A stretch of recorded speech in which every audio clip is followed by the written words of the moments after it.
Irmãos, hoje nós vamos continuar a nossa série do Reino de Deus e hoje eu quero falar sobre um assunto muito doloroso, que é o sofrimento, né? O Daniel comentou comigo esses dias sobre esse assunto e eu falei, nossa, isso é de Deus. Um assunto muito importante para a gente tratar. E nós vamos falar o papel do sofrimento no reino de Deus. Estamos falando sobre o reino de Deus e já vimos que o reino de Deus não tem uma origem material, não tem uma origem terrena, ele sempre existiu. Já vimos a ordem do reino, já vimos as inconveniências desse reino e hoje eu quero falar sobre o papel do sofrimento nesse reino, nessa ordem, nesse reinado do Rei Jesus e nessa nossa ordem, né, como discípulos e servos dele. E eu queria começar com uma frase, uma fala, que tem que ser a tônica dessa mensagem, que sempre há um plano. Grave isso, sempre há um plano. Sempre há um plano. Independente do sofrimento que você esteja passando, independente da dor que você já viveu e que você pode não entender ou não ter noção do porquê ela aconteceu, sempre há um plano. Deus, Ele é bom, Ele já provou a sua bondade, inclusive através do sofrimento de um justo naquela cruz. E sempre há um plano para o sofrimento. E eu queria começar a introduzir esse assunto com uma fala de uma pessoa que está em sofrimento, para nós entendermos a profundidade disso, o quanto isso nos afeta. E essa pessoa que estava em profundo sofrimento disse tais palavras, preste atenção, abre aspas. Nesse meio tempo, onde está Deus? Quando você está feliz, não faz nenhuma ideia de vir a necessitar dele. Tão feliz que se vê tentado a sentir as suas reivindicações como uma interrupção. Caso se lembre e volte-se a ele com gratidão e louvor, você será recebido, ou assim parece, de braços abertos. Mas volte-se para ele quando estiver em grande necessidade. Quando toda outra forma de amparo foi inútil, o que você encontrará? Uma porta fechada na sua cara. E ao som do ferrolho passado 2 vezes pelo lado de dentro. Depois disso, silêncio. Irmãos, olha quanta dor essas palavras carregam. Olha quanto sofrimento essas palavras carregam. E o autor dessas palavras é esse homem aqui, ó, C.S. Lewis. O nosso irmão C.S. Lewis. Nesse livro maravilhoso chamado Anatomia de uma Dor. Recomendo, se você estiver sofrendo, é um livro que vai ser um bálsamo no seu coração. Por quê? Porque o subtítulo é Um Luto em Observação. Ele escreveu, esse aqui é um diário dele, do C.S. Lewis, quando ele tinha 1 mês que tinha perdido a sua esposa. Então ele começa a rabiscar algumas coisas, e essas são palavras introdutórias dele dizendo o seguinte: busque a Deus quando você está precisando. O que você vai encontrar? Uma porta fechada na sua cara. Por quê? Porque nem tudo é no nosso tempo. Porque nem tudo é no nosso tempo. E aqui mostra um homem honesto, não negando a sua dor, não fingindo que está tudo bem, né? Palavras duras para Deus, mas honestas. Isso é o mais importante. Não são palavras ao vento, são palavras de quem está sofrendo de fato. Assim como Jó, lembra? Eu preguei sobre Jó. Jó foi honesto em questionar a justiça de Deus. Por quê? Porque um filho, ele tem essa liberdade com seu pai. Um filho, ele não fica, como o David falou, né, nas orações, ele não coloca máscaras para entrar diante de Deus. O filho, o discípulo de Jesus, ele entra na presença de Deus sem máscaras, sem fingimento. Ele é honesto. E essas são palavras honestas de alguém que está sofrendo há 1 mês porque perdeu a sua esposa.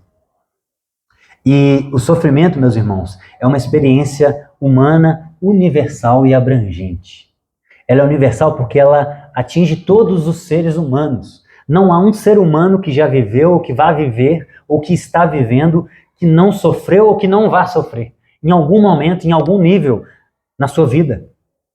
E, mesmo abrangendo todas as pessoas, uma mesma pessoa, ela sofre desde que nasce até o dia que morre. Sofrimento é algo democrático, porque ele alcança todos nós, em algum nível, em algum grau. Uma criança, quando nasce, ela sai de um conforto, de um lugar quentinho, sem precisar fazer nada para receber, inclusive comida, e ela vem para um mundo onde tem luz, onde tem frio, ar-condicionado daquela sala de parto, e ela toma um tapa na bunda. Ela já nasce tomando um tapa na bunda. Ela já nasce sofrendo. E aí a criança, quando começa a descobrir o mundo, ela sofre muito nesse processo. Porque ela não sabe por que tem aqueles 2 buraquinhos, ela põe o dedo e toma um choque. E ela faz alguma coisa e o pai fala não. E ela não sabe por quê, mas aquilo lá irrita ela. E ela começa a sofrer com os nãos da vida. E aí chega um adolescente e começa a sofrer por quê? Porque ele não sabe ainda como que é deixar de ser criança e assumir responsabilidades. O adolescente começa a sofrer por causa das responsabilidades da vida. Ele começa a ter que trabalhar, começa a ter que acordar cedo, começa a tomar xingo do seu patrão. Isso é o sofrimento do jovem. Ele não sabe o que ele gosta, por que ele está aqui, ele não sabe nada da vida. Isso traz sofrimento para o jovem. Já um adulto, ele começa a sofrer pelas dificuldades da vida, criação de filhos. O trabalho às vezes não dá certo, ele tem que conseguir outro trabalho e as contas estão acumulando e os filhos começam a chegar e o sono começa a ficar escasso. Então o sofrimento da vida de um adulto são as dificuldades da vida, a criação dos filhos que traz tanta dor para a nossa vida, porque o filho é um ser independente de nós. E apesar de nos esforçarmos tanto para dar o nosso máximo, para passar aquilo que nós acreditamos ser a verdade, a justiça e a beleza para eles, eles muitas vezes negam isso. Eles muitas vezes vão por outros caminhos.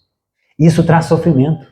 Porque o sofrimento não tem a ver só com sofrer pela sua vida, mas você ver pessoas que você ama sofrendo também é um sofrimento. E aí finalmente chegamos à idade, à terceira idade. E a gente começa a sofrer pelas perdas, né? De forma mais intensa. A gente perde pessoas ao longo de toda a vida, mas o idoso ele começa a perder cônjuges, o idoso começa a perder filhos às vezes, começa a perder amigos de infância, coisa que muitas vezes ao longo da vida nós não experimentamos, ou em pequena escala. Mas o idoso isso multiplica. E além disso, ele começa a ser limitado. O seu corpo começa a mostrar para ele que está chegando o fim. Ele começa a ter dificuldade de andar, e se ele cai, a recuperação é muito mais difícil, e tudo isso gera sofrimento. Ou seja, a gente sofre do nascer até o morrer, meus irmãos. A gente sofre durante toda a vida. Viver é sofrer. Não temos como fugir disso. A grande questão é como que nós vamos enfrentar isso. É isso que nós vamos tentar buscar hoje, um consolo de Deus, um bálsamo para o nosso sofrimento. E eu queria te convidar a abrir no nosso texto base, lá em 1 Pedro. 1 Pedro. Lá no finalzinho da Bíblia. Hebreus, Tiago, 1 Pedro.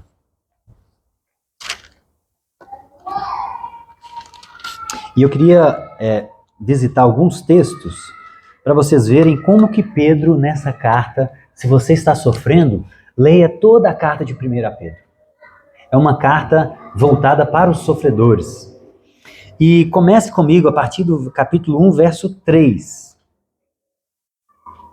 Bendito seja o Deus Pai de nosso Senhor Jesus Cristo.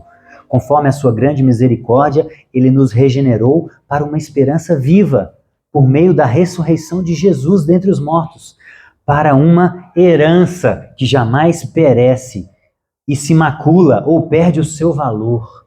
Herança guardada nos céus para vocês, que mediante a fé são protegidos pelo poder de Deus, até chegar à salvação, prestes a ser revelada no último tempo. Nisto vocês exultam, ainda que agora por um pouco de tempo devam ser entristecidos por todo tipo de provação. Assim acontecem para que fique comprovado que a fé que vocês têm, muito mais valiosa do que ouro que perece, mesmo que refinado pelo fogo, é genuína e resultará em louvor, glória, honra, mesmo quando Jesus Cristo for revelado. Então Pedro ele abre a carta dele falando de uma herança. Ele começa a colocar os nossos olhos para o resultado final, para o galardão, para aquilo que nós vamos receber, para o prêmio. Ele começa a voltar os nossos olhos para o prêmio. Por quê? Porque ele está falando para sofredores. E ele vai falar, apesar de agora vocês estarem sendo provados e entristecidos, mas isso resultará em glória e honra. Agora vá comigo no capítulo 2, verso 20. Passa um pouquinho para frente. Capítulo 2, verso 20.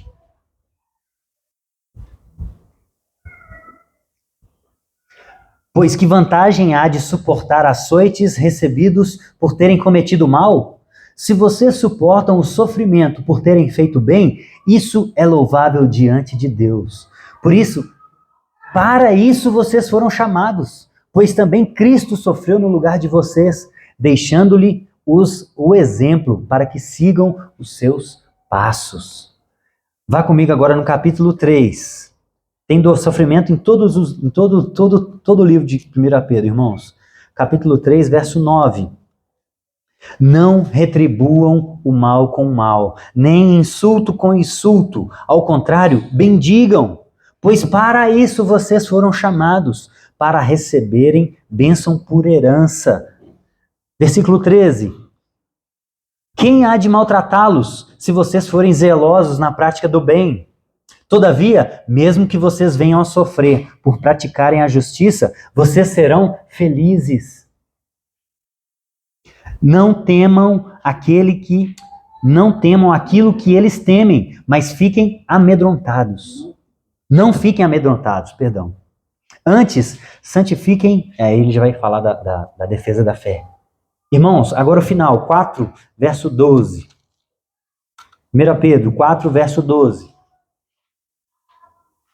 Amados, não se surpreendam com o fogo que surge entre vocês para os provar, como se algo estranho lhes estivesse acontecendo. Mas alegrem-se à medida que participam dos sofrimentos de Jesus Cristo, para que também, quando a sua glória for revelada, vocês exultem com grande alegria. Se vocês são insultados por causa do nome de Jesus, vocês são felizes, pois o Espírito da glória repousa sobre vocês. Se alguns de vocês sofrem, que não seja como assassino, ladrão, criminoso, ou como quem se intromete em negócios alheios. Contudo, se você sofre como cristão, não se envergonhe, mas glorifique a Deus por meio desse nome. Gente, ele fala de sofrimento a carta inteira. E ele dá vários exemplos de sofrimentos diversos. Por quê? Pedro, aqui por volta do ano 60 depois de Cristo, está escrevendo, ele fala no capítulo 1, aos que estão dispersos na Galácia, na Capadócia, em vários locais. E a perseguição que esses irmãos estão sofrendo aqui ainda não era a perseguição romana, que começa por volta do ano 64. São perseguições dos judeus e dos pagãos, que viam os cristãos como ETs naquela sociedade, né? Porque todos adoravam vários deuses. E quando chega uma pessoa e fala, não, eu adoro um Deus apenas, e não me dobro diante de um rei que era considerado um Deus, aquilo ali era uma aberração para aquela sociedade. Então os cristãos, eles eram agredidos não só fisicamente, mas expulsos das suas casas, mas eles eram agredidos verbalmente também. Então esse é o tipo de perseguição que eles estão sofrendo nessa época. Ainda não era uma perseguição estatal, era uma perseguição dos judeus e dos pagãos, que os viam como aberrações naquela sociedade. Porque ainda não tinha uma separação muito clara entre Estado e igreja. Então se você não adora o César, você é tido como alguém que se revolta contra aquela ordem social. Então essa era a ideia que se carregava dos cristãos. Além do que, eles eram tidos pelos pagãos, né, alguns autores da época vão dizer isso, historiadores, que eles eram tidos como pessoas que comem carne humana, como é que chama? Canibais. Porque eles se reuniam uma vez na semana para comer o corpo e o sangue de um homem. Então, um cristão naquela época era uma aberração. Ser cristão no Império Romano do século I, nesse início, era uma aberração. Era algo tinha que ter, de fato, convicção. E esses irmãos estão sofrendo. Eles estão sendo, inclusive, expulsos das suas casas. Porque, pelos judeus, eles eram tidos como uma heresia, uma seita. E os judeus não aceitavam isso. Porque eles estavam falando que Jesus era o Messias. E muitos dos judeus não aceitavam isso. Falavam que aquilo era uma blasfêmia. Jesus era um blasfemador. Jesus foi morto exatamente por isso. E os cristãos são seguidores desse blasfemador. Logo, assim como Paulo fazia, eles têm que ser calados, mortos. E era isso que Paulo fazia. Paulo perseguia a igreja. E depois de Paulo, muitos vieram nessa sequência. Muitos judeus continuaram essa perseguição. Então é uma carta para sofredores. É uma carta para pessoas que estão sofrendo. E Pedro, no final da carta, ele explica o porquê dessa carta, né? No verso 12, 5:12, ele fala, olha, eu escrevi isso encorajando-os a testemunhar que esta é a verdadeira graça de Deus. Então Pedro escreve essa carta para encorajar esses irmãos a permanecerem firmes e a mostrar que existem sofrimentos que são sem sentido, né? Sofrer como um ladrão, isso aí não é bom para ninguém. Mas existe um tipo de sofrimento que a gente pode, inclusive, nos alegrar nele. Isso era diferente de tudo naquela cultura. Porque naquela cultura, os filósofos gregos tinham uma ideia de apatia, de você não demonstrar que sofre, de você se tornar indiferente ao sofrimento. Por isso que um dos filósofos dessa época dizia o seguinte, quando você der mamar para o seu filho, não nutra muita proximidade com ele, porque se ele morrer, você pode sofrer. Então essa era a visão dos gregos para o sofrimento. Eles queriam criar uma capa protetora. Então eles não se envolviam demais com o cônjuge, com os seus filhos, com os amigos. Eles tentavam manter uma distância segura para que eles não sofressem. E quando a gente vê Jesus lidando com o sofrimento, ele não trata dessa forma. Jesus ele não fala para a gente tomar essa distância segura, ele fala para a gente se envolver de fato. E ele se envolveu com Judas até o final. Ele considerou Judas o seu amigo até o final. Jesus chorou. Ele não vivia como os filósofos gregos, falando, homem não chora. Levanta o corpo, rapaz. Fica indiferente, hã? É o Pablo? Jesus chorou. Jesus se envolveu com pessoas a ponto de ser humilhado, a ponto de ser traído. Jesus, ele se envolve. Ele não tem essa distância. Porém, ele nos dá uma forma diferente de tratar o sofrimento. Não com indiferença, mas ele nos dá força para suportar o sofrimento. Ele não nega. Ele não prometeu para os seus discípulos que eles não iriam sofrer. Jesus não negou o sofrimento. Ele nos deu forças para suportar.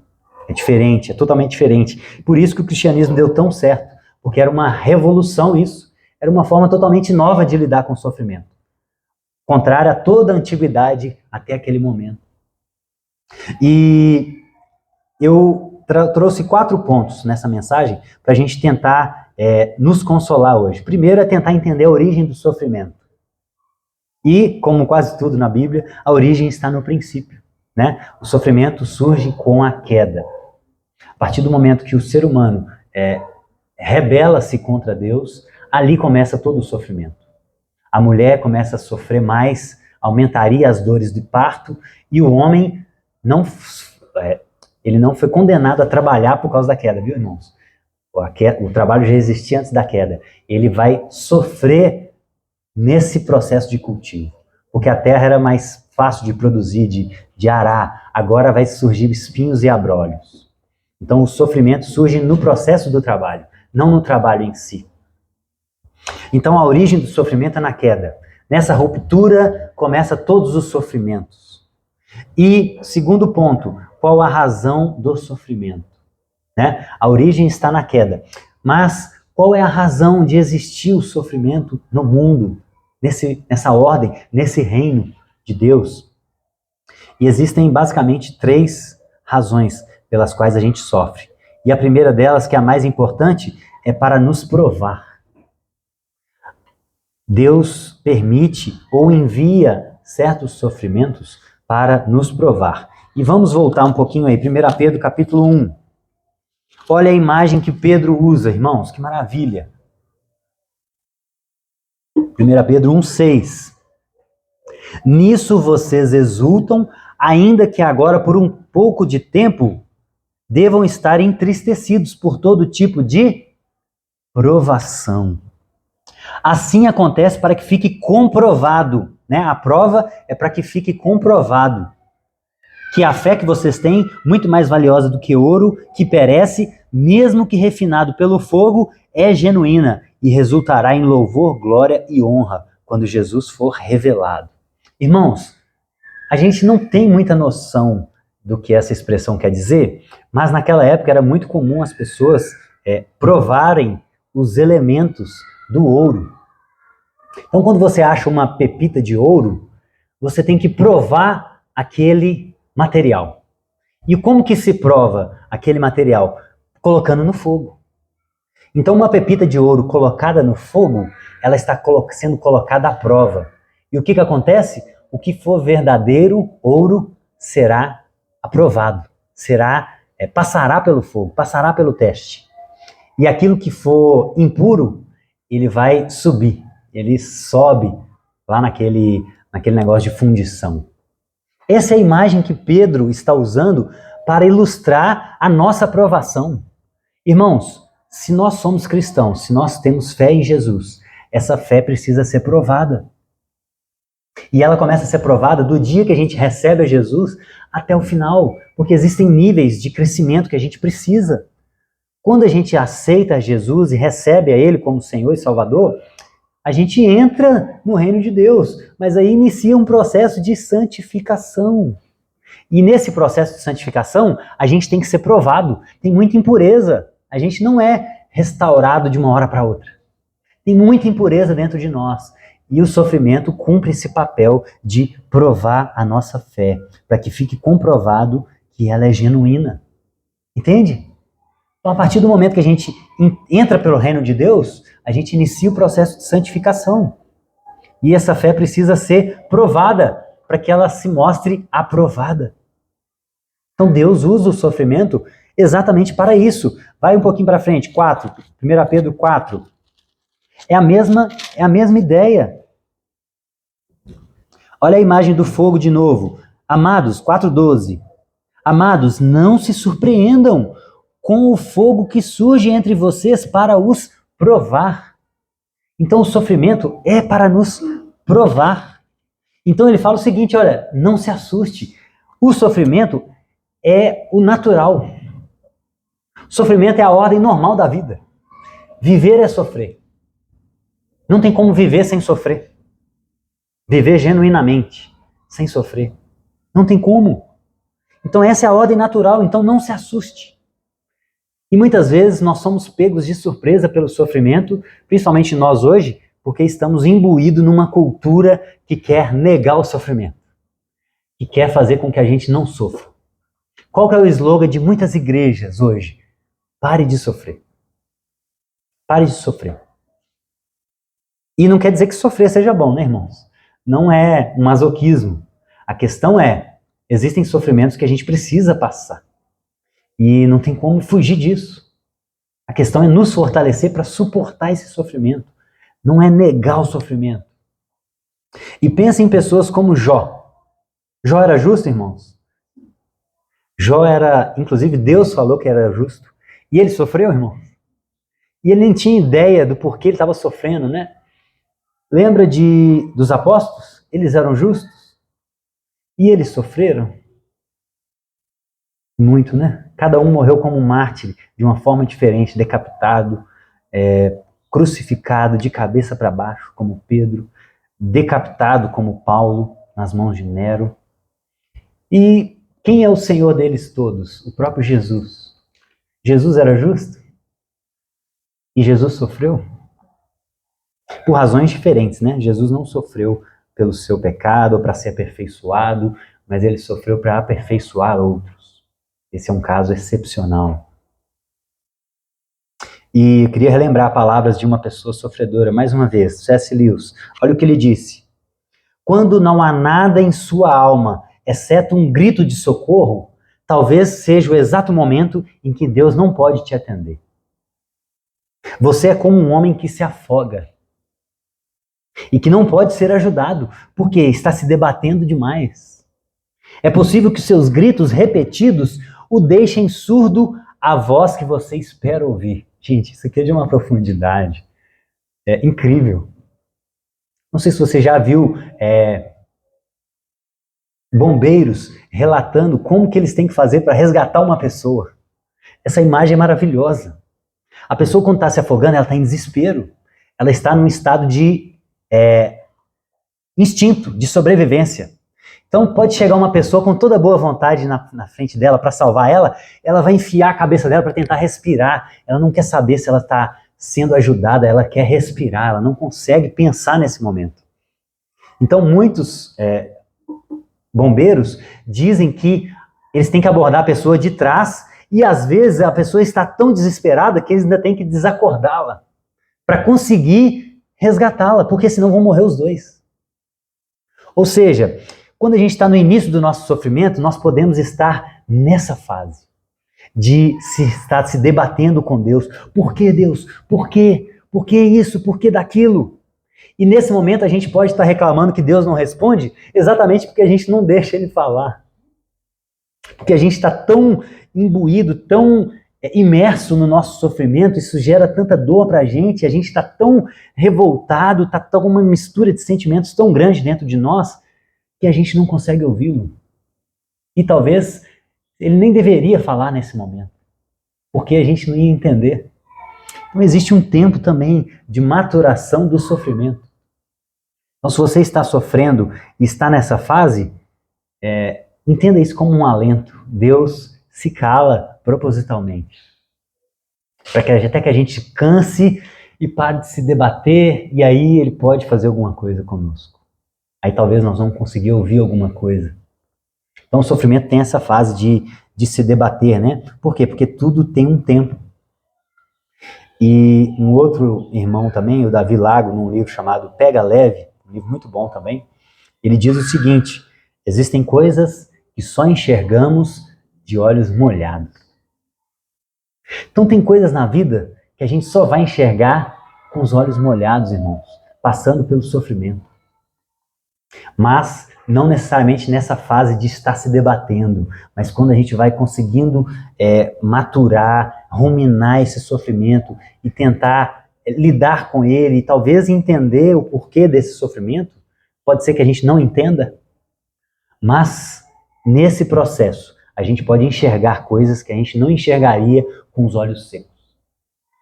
Tem coisas que a gente só enxerga de olhos molhados. Isso é maravilhoso, porque a gente começa a entender por que Deus permite ou causa certos sofrimentos em nós. Exatamente porque Ele é bom. Ele quer nos aperfeiçoar.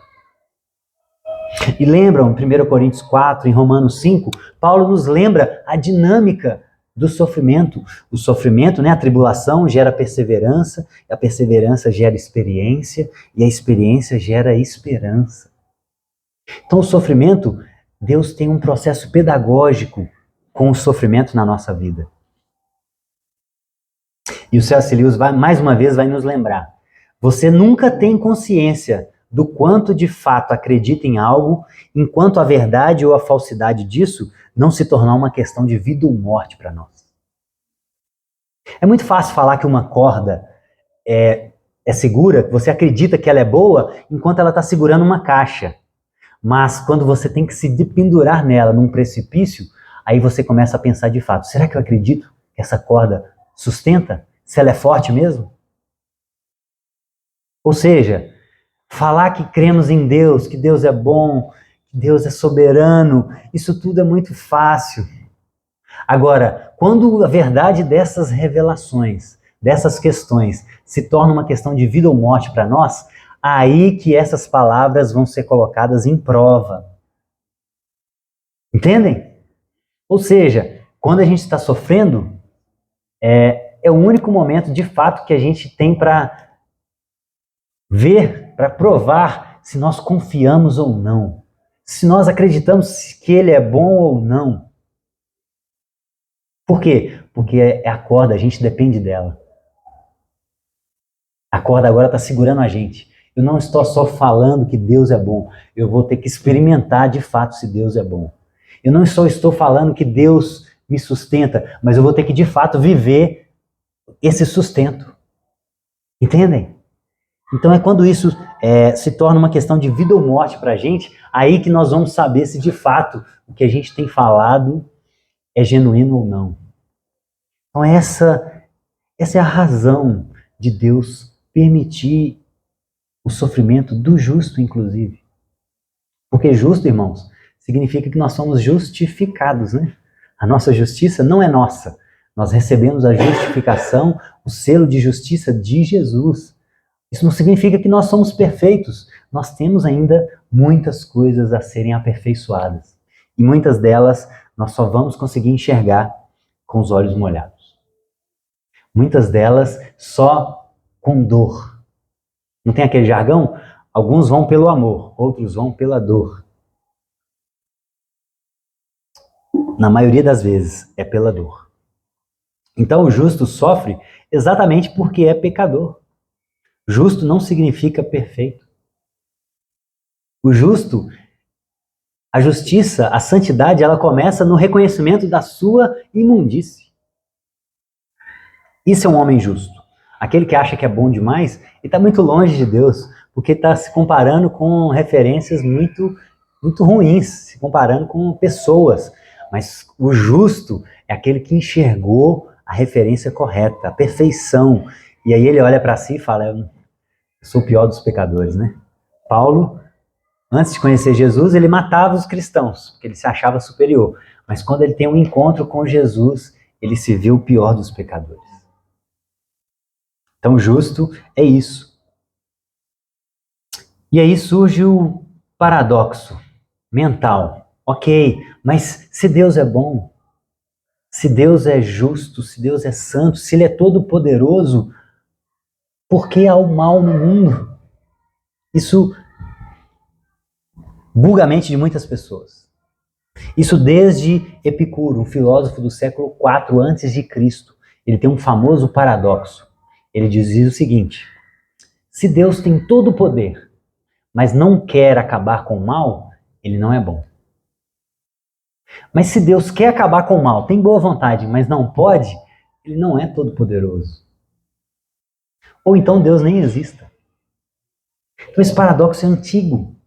E muitos, na atualidade, tentam reviver esse paradoxo. Por quê? Porque ainda não conseguem conciliar um Deus todo-poderoso que pode acabar com todo o mal, com um Deus que é todo amoroso, que quer acabar com o mal no mundo. Mas existe uma quarta opção, que é a opção bíblica. Deus é todo-poderoso. Deus que quer acabar com o mal.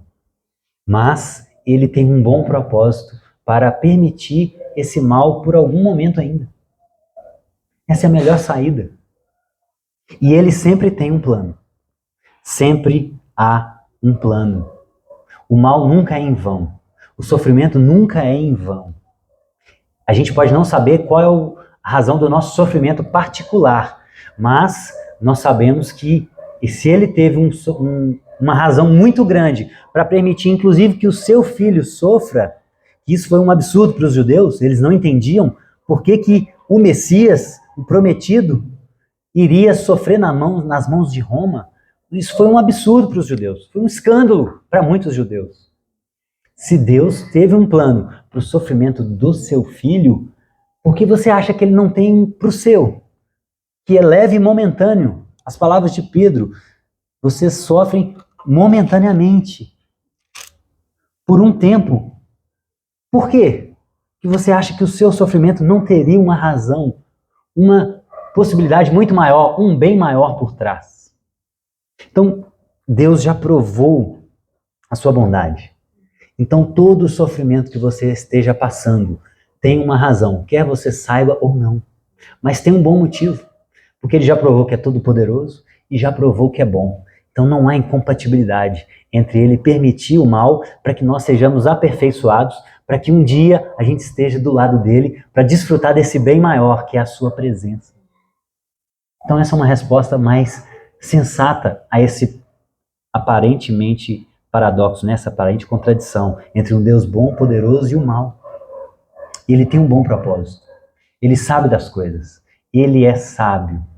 Ele nunca erra. E um dia nós vamos dizer, valeu a pena. Um dia nós vamos cantar juntos, Senhor, valeu a pena. Valeu a pena. Hoje eu consigo enxergar.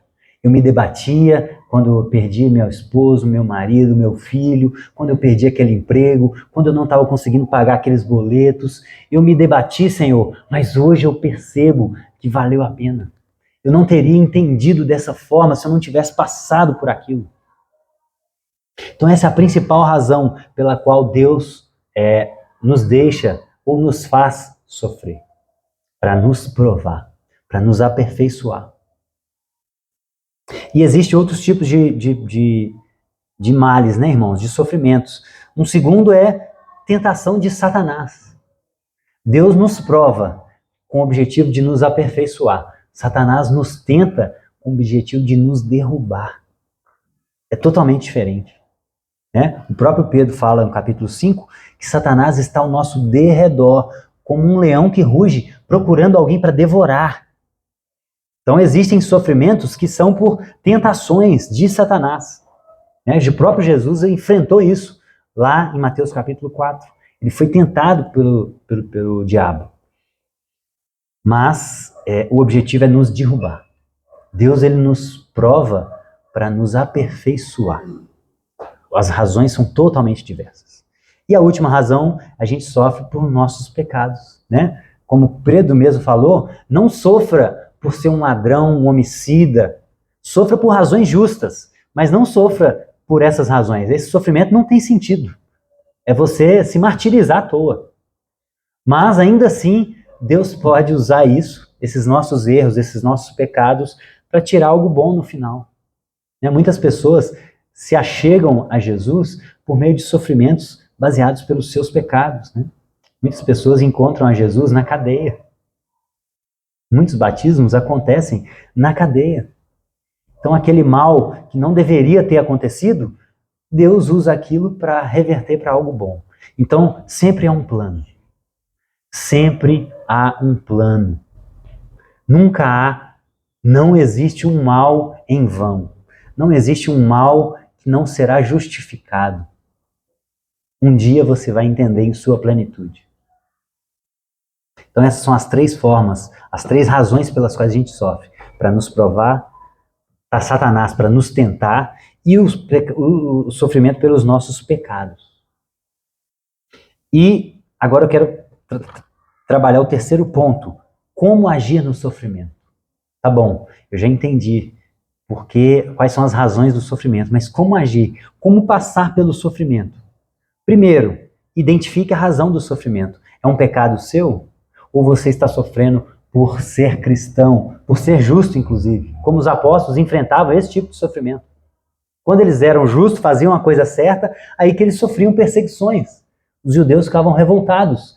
E os judeus falavam, não pregue no nome de Jesus. E Jesus tinha acabado de morrer e ressuscitar e falar, pregue no meu nome, batize no meu nome. E aí eles tiveram que tomar uma decisão. Eu vou sofrer por fazer a coisa certa. Então identifique a razão do seu sofrimento, primeiro ponto. Segundo, desabafe. Desabafe. Não sofra sozinho. Essa é a função da igreja. Né? A gente falou recentemente com a Simone. Simone, tá difícil para você? Tá pra gente também. Vamos juntar nossos trapos e vamos junto. Eu te apoio no seu sofrimento, você me apoia no meu e vamos juntos, sofrer juntos. Assim nós vamos conseguir suportar. Porque a alegria compartilhada é duplicada. Agora, a tristeza compartilhada ela é dividida. Olha que interessante essa conta do reino de Deus. Você compartilha uma alegria, você duplica, o outro se alegra com você. Mas se você compartilha uma dor, parte da sua dor vai para o outro. E aí isso é dividido. A alegria é multiplicada e o sofrimento é dividido. Isso é maravilhoso. Por quê? Porque nos ajuda a suportar sofrimentos. Então, desabafe, compartilhe os seus sofrimentos, né? Essa é uma frase do Davi Lago nesse livro, Pega Leve. Terceira, lamente. Existe tempo para tudo debaixo do sol. Então, tenha os seus momentos de lamento também. Não finja que está tudo bem. Não finja que você não está sofrendo. Lamente, né? Existe um livro inteiro na Bíblia de um homem que estava se lamentando como o David abriu aqui, pelas suas tristezas. Então, lamente. E isso é diferente de murmurar, viu, irmão? Não estou falando para você murmurar. Estou falando para você lamentar a sua dor. Lamentar é um ato de honestidade em fé, de você falar para Deus como Jó estava se lamentando. Deus, eu não entendo. Eu acho, inclusive, que eu estou sendo injustiçado. Isso é um lamento. É um questionamento para Deus dentro de um lugar protegido de fé. A murmuração é uma rebeldia, é uma reclamação fora desse ambiente protegido da fé. Isso é murmuração. Isso a Bíblia chama de pecado. O lamento é algo que Deus acolhe. Porque ele é feito de um lugar seguro, de um lugar de fé, de uma dúvida, de um lamento genuíno. E por quarto lugar, depois de lamentar, você tem que suportar, irmãos. Volte aqui no capítulo 2 de 1 Pedro, 2:20. Pois que vantagem há em suportar açoites recebidos por ter cometido o mal? Mas, se vocês suportam o sofrimento por terem feito bem, isso é louvável diante de Deus. Então, se você está sofrendo por boas razões, suporte. Todos esses passos vão te ajudar a identificar, lamentar, desabafar. Tudo isso vai te dar força para você suportar, porque é impossível fazer isso sozinho. Nós não fomos criados para viver sozinho. Então, esse desabafar e esse lamentar, inclusive, é parte do processo para te ajudar a suportar. É mais leve, você divide o seu fardo com o outro, com o irmão. Por isso é importante a vida em comunidade. Então Pedro está falando para a gente suportar esse sofrimento, que é justo, que é feito que é sofrimento por fazer o bem. Isso sim é um sofrimento que a gente tem que suportar. E por último, o mais difícil, que é a fase final, é se alegrar. Olha o que Pedro fala em 4:13. Volta lá comigo, vai um pouquinho mais para frente. 1 Pedro 4:13. Mas alegrem-se à medida que participam dos sofrimentos de Cristo. Irmãos, por que a gente tem que se alegrar por participar dos sofrimentos de Cristo? Primeiro, porque é um privilégio imitá-lo. Se ele, perfeito, sofreu por nós, sofrer por ele é um privilégio, é um motivo de alegria. Depois que a gente desabafa, depois que a gente se lamenta, depois que a gente está suportando, isso pode ser inclusive um motivo de alegria. Lembra dos discípulos lá em Atos capítulo 5? Quando eles foram açoitados, eles saíram de lá como? Alegres, por terem sido dignos de sofrer pelo nome de Jesus. Então sofrer por Jesus é um motivo de alegria. Por quê? Porque o próprio Pedro fala, isso é um sinal do que o Espírito de Deus repousa sobre vocês. Isso é um sinal de fidelidade. Se você está sofrendo porque fez o mal, não tem com que se alegrar. Mas se você está sofrendo porque fez o bem, isso é motivo de alegria. Por quê? Primeiro, porque é uma alegria sofrer como Jesus sofreu. Segundo, é porque você vai ser aprovado e existe uma herança. Ele começa o livro falando a herança. Existe uma herança incorruptível. Irmãos, todo recurso que a gente colocar na Bolsa de Valores, no CDB, no CDI, no Bitcoin, tudo isso pode render, mas pode cair. A qualquer momento a gente pode perder tudo. Mas existe uma herança que só valoriza. Existe uma herança que não perece, que não perde o seu valor. Essa está protegida contra qualquer variação econômica. Essa não perece, que está guardada no céu. Essa é incorruptível. Ela não perde o seu valor, ela só aumenta. O peso de glória vai só aumentando. Quanto mais nós sofremos aqui, essa herança vai rendendo cada vez mais frutos lá no reino vindouro. E quando a gente encontrar com ele, um dia nós vamos tomar posse dessa herança e nós vamos nos regozijar em um nível indizível de alegria. Indizível. Por isso a gente tem que se alegrar. Paulo, em 1 Tessalonicenses, fala: em tudo dai graça. Por quê? Porque existe uma herança. A gente sempre tem que apontar o nosso olho para a herança. Não é se alegrar por sofrer, é se alegrar apesar de sofrer. É diferente. Entende? Tiago fala a mesma coisa no início da carta dele, de Tiago. Alegrar. Se vocês estão sofrendo por amor a Jesus, felizes vocês são. Isso é totalmente diferente dessa negação do sofrimento dos nossos dias. Pare de sofrer. A resposta cristã é: abrace o seu sofrimento justo. Não por ser ladrão ou por ser homicida, mas abrace o seu sofrimento justo. E lembre-se que há um plano. Sempre há um plano. Nunca é em vão. Tudo isso está produzindo um peso de glória muito superior ao que a gente pode imaginar, Paulo vai dizer. E por último, como acabar com o sofrimento? Sabe como que a gente acaba com o sofrimento? Morrendo. Essa é a única forma de acabar com o sofrimento em vida. Morrendo. Quantos querem? Não tem como, irmãos. Não tem como acabar com o sofrimento nesse mundo. São promessas vazias que estão vendendo para os cristãos hoje. Não há como acabar com o sofrimento. Jesus foi muito claro: olha, neste mundo vocês terão aflições. Mas o que ele nos dá é bom ânimo, porque eu venci o mundo. Não tem como acabar com o sofrimento. Então, é muito diferente falar isso de viver o sofrimento, né, irmãos? Perder um filho, eu não consigo imaginar a dor de um pai que perde um filho. Eu não consigo imaginar a dor de o término de um casamento. Eu não consigo imaginar a dor de uma mãe, você perdendo uma mãe. Eu perdi meu pai com 7 anos e eu não entendia direito. Eu não sei bem o que é a dor de perder um pai. Eu não sei. E é muito fácil falar, mas difícil é viver isso, de fato. Mas sempre há um plano. Isso tem que nos consolar. Sempre há um plano. E é isso que pode nos fazer suportar essa dor. E eu quero finalizar com 4 aplicações. A primeira delas: sempre há um plano. Mais uma vez, não se esqueça disso. Sempre há um plano. Se agarre nessa verdade, se reconforte com ela. Sempre há um plano para todo sofrimento que você passou, passa e ainda vai passar, viu, irmãos? Ainda vai passar por muito sofrimento. Pode ser que eu perca a Tabita. Pode ser que eu perca a Lídia. Pode ser que elas me percam.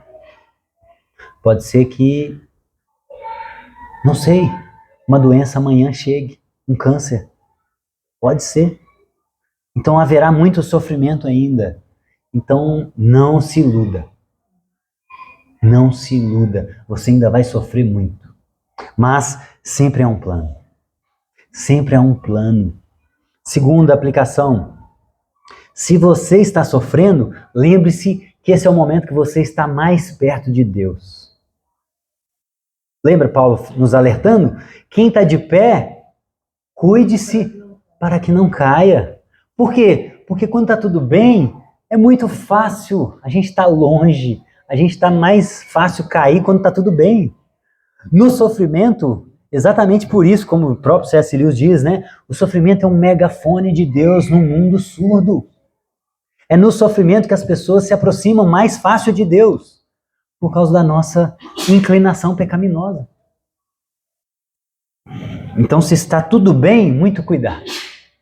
Redobre a oração, redobre o jejum, se está tudo bem. Porque você está sendo tentado a esquecer de Deus. Terceira aplicação: existe uma ordem. Primeiro a gente tem que sofrer, depois vem a recompensa. A minha mãe sempre falava: Bruno, primeiro a obrigação, depois a recompensa. Primeiro a obrigação, arruma sua cama primeiro, depois você joga bola. Sempre existe essa ordem no reino de Deus. Então, primeiro a gente tem que passar e suportar os sofrimentos. Depois vai vir a herança incorruptível. E ela existe. Isso nos dá força para suportar. Mas primeiro tem que passar pelo vale da sombra da morte. Tem que passar, irmãos. Não tem outra saída, viu? Tem que passar. Tem que suportar. Então existe essa ordem. Primeiro você sofre, depois você vence. Nós somos mais que vencedores, mas depois de sofrer muito. Então, abrace o seu sofrimento. Não negue. Não finja que está tudo bem.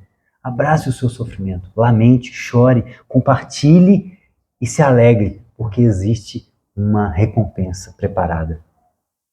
E por último, lembre-se que Jesus saiu vitorioso. Jesus saiu vitorioso. Ele nos alertou. Nesse mundo vocês terão aflições, mas tendes bom ânimo, porque eu venci o mundo. Eu venci. Eu queria te convidar a ficar de pé, para que a gente ore essa canção e isso fique firmado no nosso coração, para que isso nos dê ânimo. Sempre há um plano. O sofrimento é o momento que nós estamos mais perto de Deus. Existe uma ordem. Primeiro a gente sofre, depois a gente recebe a recompensa. E por último, Jesus saiu vitorioso. Ele venceu. Existe esperança para nós. Essa é uma palavra de esperança, de consolo. E essa oração fala sobre isso. Muitas vezes nós não compreendemos o porquê do nosso sofrimento, mas sempre há um plano. Isso a gente pode nos agarrar com toda a nossa força e entendimento. Isso nos facilitar a nossa vida nessa terra.